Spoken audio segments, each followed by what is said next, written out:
पुराने समय की बात है। नगर में रहने वाला कपिल नाम का एक लड़का अपनी ज़िंदगी से बहुत परेशान था।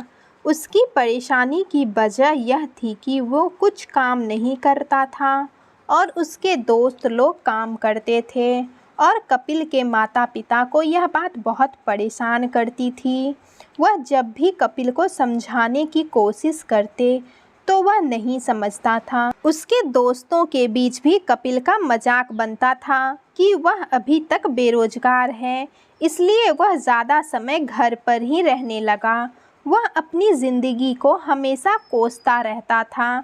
वह यह सोचता था कि जब कोई काम करने के लायक ही नहीं है तो जिंदा रहने का क्या फ़ायदा, मुझे तो मर जाना चाहिए। एक दिन वह अपने नगर से वन की ओर जा रहा था।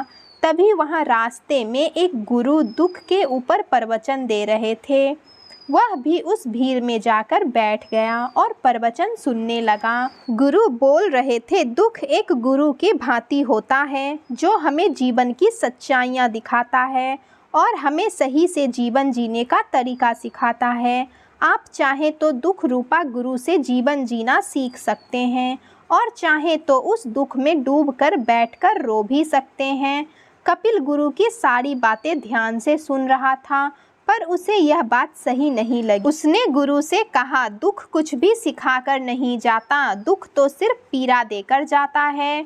दुख की पीड़ा अनंत होती है। ऐसा लगता है उसके बाद कुछ भी नहीं होने वाला, कुछ भी नहीं मिलने वाला। मृत्यु भी उसके सामने छोटी लगने लगती है। गुरु ने कहा, आखिर क्या दुख है तुम्हें? कपिल ने अपना सारा दुख गुरु के सामने कह सुनाया और पूछा, क्या आपके पास मेरे इस दुख का कोई समाधान है? यह सुनकर गुरु मुस्कुराए और बोले, जिस दिन तुम्हारे जीवन में सच्चा दुख आएगा उस दिन तुम मेरे पास आना, मैं तुम्हारे दुख का समाधान अवश्य करूँगा।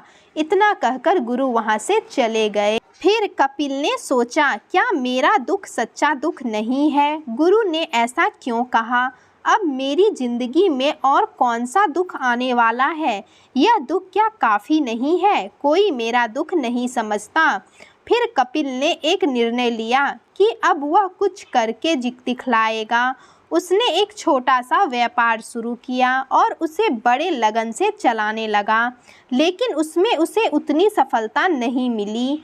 लेकिन उसके घर वाले बहुत खुश थे कि वह कुछ तो कर रहा है। धीरे धीरे उसने अपने छोटे से व्यापार को बहुत बड़ा व्यापार बना डाला। फिर उसके दोस्त, उसके रिश्तेदार सब उसकी तारीफ करने लगे, जो उससे कुछ समय पहले मजाक बनाया करते थे। कपिल के मन में और बड़ा व्यापार बनाने के प्रति ख्याल डालने लगे। उसे पैसे की ऐसी लत लग गई कि वह अपने व्यापार में मिलावट करने लगा, सामान में भी हेरा फेरी करने लगा। ऐसा करने के बाद वह धन तो बहुत कमाने लगा, लेकिन वह खुश नहीं रहने लगा। उसे रातों में नींद नहीं आने लगी। उसके पास बहुत पैसे थे, लेकिन सुख चैन नहीं था। एक दिन वह व्यापार के काम से कहीं जा रहा था। रास्ते में उसे वही गुरु मिले। तब उसका मन बहुत परेशान था। उसने गुरु से पूछा, गुरुदेव, आपने मुझसे कहा था जब सच्चा दुख आएगा तो मेरे पास आना। मैं अब बहुत दुखी हूँ। मेरे रातों की नींद उड़ गई है। मुझे कहीं पर भी सुकून नहीं मिल रहा। कोई धन दौलत मुझे सुकून नहीं दे पा रहा। यही सब बात कपिल ने गुरुदेव को बताई। गुरु ने कहा, जब तुम पहली बार मुझसे मिले थे उस समय भी तुम किसी दुख में थे। तुमने उस दुख में क्या सीखा? कपिल ने कहा, मैंने सीखा सिर्फ सोचने या चिंता करने से कुछ नहीं होता। अपनी सोच को सच करने के लिए कर्म करना पड़ता है और सिर्फ कर्म करने से भी कुछ नहीं होता। अपने कर्म को अंतिम पड़ाव तक ले जाना भी अत्यंत आवश्यक होता है। चाहे रास्ते में कितनी भी मुश्किलें क्यों ना आए, मन कितना भी क्यों ना निराश हो, कितना भी लगे कि अब आगे कुछ नहीं होने वाला, तब भी यह मानकर चलो कि मैं जो कर रहा हूँ मैं उसमें अवश्य सफल हो जाऊँगा। लोग सिर्फ सफल व्यक्ति को ही सम्मान देते हैं, चाहे वह व्यक्ति जैसा भी हो। यह बात सुनकर गुरु मुस्कुराए और फिर बोले, यह दुख भी तुम्हारा असली दुख नहीं है। जब असली और सच्चा दुख तुम्हें हो तब तुम मेरे पास आना, मैं उसका समाधान अवश्य करूँगा। कपिल ने जाते वक्त गुरु को एक सोने से भरा हुआ एक घड़ा दिया।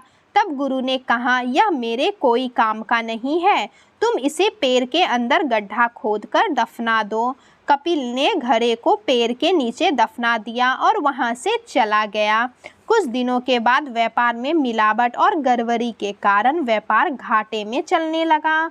उसकी सारी धन संपत्ति धीरे धीरे खत्म होने लगी और एक दिन ऐसा आया जब उसके पास कुछ भी नहीं बचा और वह कर्ज में डूबता गया। वह पूरी तरह से बर्बाद हो गया। चारों तरफ से कर्ज में डूबने के कारण वह बहुत ही दुखी रहने लगा। कोई उसकी मदद नहीं करता, कोई उसे पैसे नहीं देता, यहाँ तक कि उसके घर वाले भी उसे कुछ नहीं देने लगे। तब वह बहुत परेशान हो गया। उसने अपने मन में आत्महत्या करने का ख्याल लाया। तभी उसे अंतिम समय में गुरु की याद आई। वह एक बार उनसे मिलने चला गया। कपिल गुरु के पास पहुंचकर बहुत रोने लगा। उसने गुरु को वे सारी बातें बताई। गुरु से कहा, मेरे इस दुखों का समाधान कीजिए गुरुदेव। फिर गुरु ने कहा, जब तुम्हारे जीवन में असली दुख आए तब आना, मैं उसका समाधान अवश्य करूँगा। कपिल ने तब कहा, जो मेरे जीवन में हो रहा है, क्या यह भी सच्चा दुख नहीं है? आखिर ये सच्चा दुख होता क्या है? फिर गुरु ने कहा, तुमने इस दुख से क्या सीखा? कपिल ने कहा, जो लोग हमारी सफलता, हमारी तरक्की की वजह से हमारे साथ रहते हैं, अंत में जब सच में हमें उनकी सबसे ज़्यादा ज़रूरत होती है, वह उसी समय हमारे साथ नहीं होते हैं। मैंने यह भी सीखा कि हमें कभी भी लालच नहीं करना चाहिए, हमें हमेशा सच्चा और अच्छा काम करना चाहिए। यह सब बात गुरु चुपचाप सुन रहे थे। कपिल ने कहा, मैं समझ गया, ज़्यादा लोभ पाप का कारण है। फिर गुरु ने वहां से सोने से भरा हुआ घड़ा मिट्टी के अंदर से निकाला और उसे दे दिया और कहा, तुम्हारे जीवन में असली दुख आए तब तुम मेरे पास आना। कपिल ने गुरु का आशीर्वाद लिया और वहां से चला गया। कपिल ने उस धन से एक छोटा सा व्यापार शुरू किया और देखते देखते उस व्यापार को बहुत बड़ा बना लिया। उसका जीवन खुशियों से भर गया, लेकिन उसकी खुशियाँ ज़्यादा दिन तक नहीं रही। एक दिन उसके माता पिता दोनों उसे छोड़कर मृत्यु को प्राप्त कर लिए। यह दुख कपिल को अंदर ही अंदर खोखला करने लगा। उसका मन बहुत विचलित होने लगा। उसे समझ न आने लगा कि वह क्या करे। तब वह फिर उस गुरु के पास गया। गुरु ने कहा, कोई दुख है तुम्हें? तो कपिल ने कहा, वैसे तो मेरा जीवन सुखों से भरा हुआ है, लेकिन मेरा मन बहुत चिंतित है। आज मेरे माता पिता दोनों मुझे छोड़कर चले गए। तब गुरु ने कहा, जीवन की यही तो सच्चाई है कि जो इस धरती पर आया है वह एक ना एक दिन चला जाएगा। कोई सदैव जीवित नहीं रह सकता। एक दिन सबको मरना ही है। एक दिन तुम भी मर जाओगे और एक दिन मैं भी। तो कपिल ने कहा, मैं भी मर जाऊंगा, लेकिन मैं तो अभी जवान हूँ।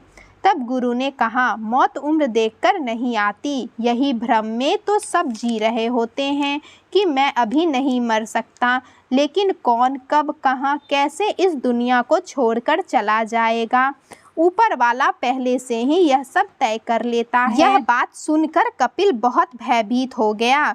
उसने फिर सोचा, मैं आज यह सब कुछ किसके लिए कर रहा हूँ? जैसे मेरे माँ बाप दिन रात मेहनत करके पैसे कमाया करते थे, लेकिन साथ क्या लेकर गए, ऐसे ही मैं भी एक दिन सब कुछ छोड़कर चला जाऊँगा।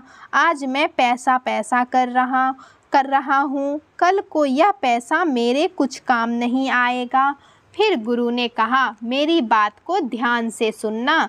इस दुनिया में हमें जो इकट्ठा करना है हम वह इकट्ठा करते नहीं। जो चीज़ें हमारे सामने होती है लेकिन हम उसे देखने का प्रयास नहीं करते। इस दुनिया में हमें जो चीज़ इकट्ठा करना है वह हम खुद हैं। हमें खुद को इकट्ठा करना है ताकि जब मृत्यु हो तो हम एक हो सकें। हम स्वयं को पहचान सकें। हम भीतर से बटे हुए हैं। हम बटे हुए हैं प्रेम में, नफ़रत में, जलन में, धन में, संपत्ति में, पद में, प्रतिष्ठा में, मान में, पहचान में, धर्म में और जाति में। ऐसे ही सैकड़ों हजारों वासनाओं में हम बटे हुए हैं। हम टुकड़ों में जीवन जी रहे हैं। इस बंटवारे की वजह से हमारी चेतना कभी एक नहीं हो पा रही। हमारी चेतना बिखर सी गई है। हमारे पास इतना भी समय नहीं है कि हम मुड़कर अपने भीतर देख सकें, क्योंकि लोग जिसे असली दुख कहते हैं वह तो असली दुख है ही नहीं। वह तो सिर्फ इंसान की चाहत है, ज़रूरत है और उसकी इच्छा, जिसकी पूर्ति कभी नहीं की जा सकती। इसलिए व्यक्ति को कभी अपने दुखों का समाधान मिलता ही नहीं है। इसलिए दुखों का समाधान जानना है तो सबसे पहले खुद को समझो, खुद को जानो और सबसे ज़्यादा खुद पर ध्यान दो।